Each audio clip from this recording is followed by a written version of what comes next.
niyang si Ilocos Sur Governor Chavit Singson, binuweltahan ang mga umano'y nanggipit sa kanyang anak. Dalawang fighter jets ng Sri Lanka nagsalpukan sa ere habang nagpa-practice ng isang aerial display. Isang patay. At sa unang chika, sugar-free, bigay todo sa kanilang farewell concert. Huwag huli, tutok na sa unang balita. Magandang umaga, narito na mga unang balita.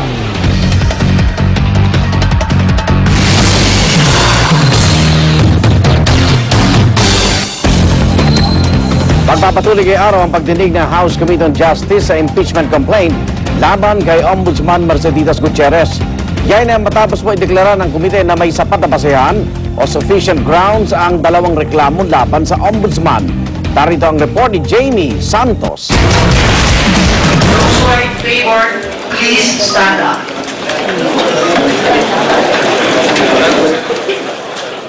Sa botong 41-12, idineklara ng House Justice Committee na may sapat na basehan o sufficient grounds ang impeachment complaint na inihain laban kay Ombudsman Merceditas Gutierrez ni dating Akbayan Representative Risa Hontiveros Barakel. Ganyan din halos ang resulta ng botohan sa hiwalay na reklamong inihain ni Renato Reyes ng Grupong Bayan. Kaya naman tuloy ng impeachment proceedings laban kay Gutierrez. Ilan sa mga basehan ng dalawang reklamo ay ang hindi raw pag-aksyon ni Gutierrez sa ilang kaso.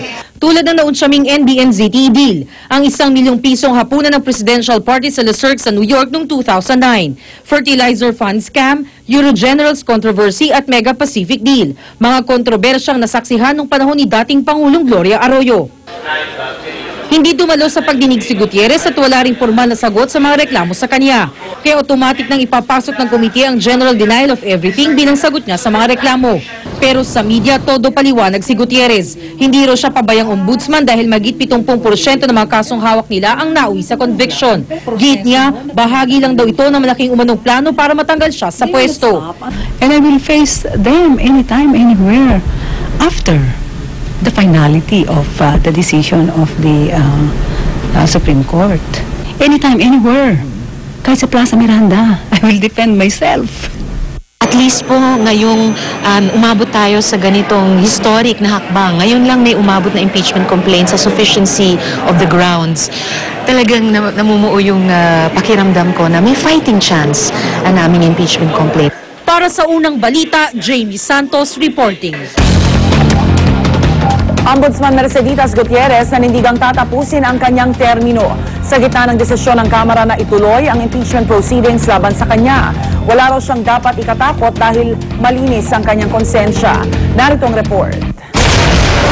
Ombudsman Gutierrez, why should you stay on as ombudsman? Hindi mo ba mas madali para mag-resign na lang? But you know, I have a fixed term.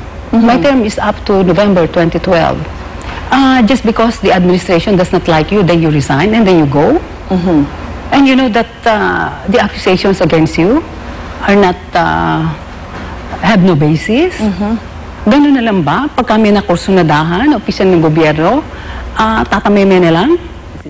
Sa panayam ni Jessica Soho sa State of the Nation ng GMA News TV, muling nanindigan si Ombudsman Merceditas Gutierrez na tatapusin niya ang kanyang termino.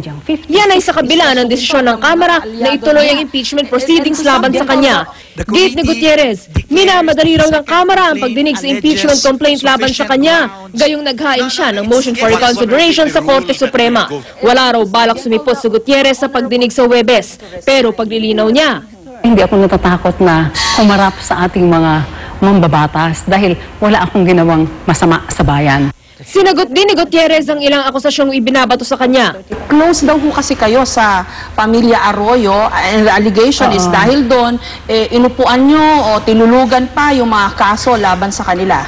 At ang kaso naman sinasabi nila na may kinalaman sa dating first couple, yung tungkol dun sa NBNZTE. Nag-create ako dyan ng task force. Okay. At hindi ako kasama na nag-deliberate dahil kasi nag-inhibit ako. Hindi ako sumama sa pag-aaral at sa pag-assess ng ebidensya. Gate ni Gutierrez, nagtatrabaho sila sa Office of the Ombudsman. Sa katunayan, halos 35,000 kasong araw ang naresolba niya sa kanyang termino. Sa kabila ng kaliwat kanang batikos, isa lang daw ang pinaghuhugutan ng lakas ni Gutierrez. So paano nyo nakakayanan ito? prayers. And I know that my conscience is clear. I have not violated any law. Kung mga ganyan mga akusasyon, then I'll face it anywhere, anytime. Pero bigyan naman at sumunod naman sa proseso. Kahit na sinong mamamayan ay entitled to due process. Para sa unang balita, Trisha Zafra reporting. Mahigit 6 na raang Pilipinong naipit sa gulo sa Libya ang inaasahang darating sa bansa ngayong araw. Bahagi pa rin yan ng voluntary repatriation na ipinatutupad po ng gobyerno. Kahapon, mahigit 200 OFW na ang nakauwi sa Pilipinas. Darito ang report ni Micaela Papa. Bagamat di pa inabot ng karahasan ang lugar ni Elizabeth sa Tripoli, minabuti na niyang ilikas ang asawa at 3 anak. Ang balita rin kasi sa Tripoli ngayon yung target. Yung husband ko nag-offer na gusto nila i-evacuate bago may mangyaring lahat. Pero kung tahimik pa sa Tripoli, tila wala na raw batas sa Benghazi kung saan nakabase ang pamilya ni Peter Killing.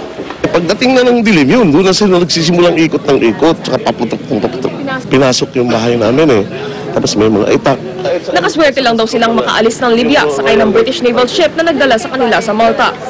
Ang mga pamilya ni Elizabeth at Elmer kabilang sa huling batch ng OFWs na umuwi mula Libya kahapon. Ang Emirates Flight 334 na lumapag sa NAIA Terminal 1 ng 11:25 kagabi, may sakay na 24 na OFWs at 8 menor de edad. Sa tala ng OWA, mahigit 200 OFWs na naipit sa gulo sa Libya ang nakauwi sa Pilipinas kahapon. At sa kabuuan, mahigit 6 na ang OFWs na ang bumalik buhat na magsimula ang voluntary repatriation. Inaasahan pa ang 5 flight ngayong araw na tinatayang mag-uuwi pa ng mahigit 6 na ang Pinoy. Bagamat ang hihinayang sa buhay na iniwan sa Libya, hindi o ipagpapalit ni Elmer ang kanyang kaligtasan. Ang importante, buhay yung buong pamilya ko na dala ko. Para sa unang balita, Micaela Papa reporting. Naging emosyonal naman ang muling pagkikita ng ilang OFW galing Libya at ng kani-kanilang pamilya. Nasa bansa na rin si Foreign Affairs Acting Secretary Albert Del Rosario na personal naranasan ang hirap at panganib sa paglilikas ng ating mga kababayan sa Libya. Narito ang report. Balik Pilipinas ang bagong talagang Foreign Affairs Secretary Albert Del Rosario matapos 4 na araw na pangunahan ng paglilikas sa mga OFW sa Libya. Hindi niya kasabay ang mga pinauwing OFW pero baon niya ang mga kwento ng hirap ng ating mga kababayan doon na personal niya ring naranasan. Kwento niya bukod sa mga checkpoint, ilang beses din daw silang pinaputukan habang naglalakbay sa gitna ng disyerto. We're heading down the highway into a relatively populated town, and then suddenly there's automatic gunfire, and so all the cars suddenly turn back. They're all headed towards us. Wow, I've never seen so much desert. You're traveling on the highway, the desert on the left, desert on the right, and suddenly you see people. So these are checkpoints. Kaya naman hindi nakatakataka kung gano'n na lang tuwa ng mga OFW na nakauwi. Si Armando, bahigpit na yakap ang pasalubong sa asawa. Ngayon na nakahinga ng maluwag, sir. Nakakapiling na. Salamat sa Panginoon. Nakauwi kami niligtas para sa mga bata. Masayang masaya po. Bakit, ma'am? Siyempre nakita ko yung asawa ko, no? Isabis mo, ma'am? Siyempre. Kung may mga nakauwi sa tulong ng gobyerno, masalimuot naman ang kwento ng mga nakatakas.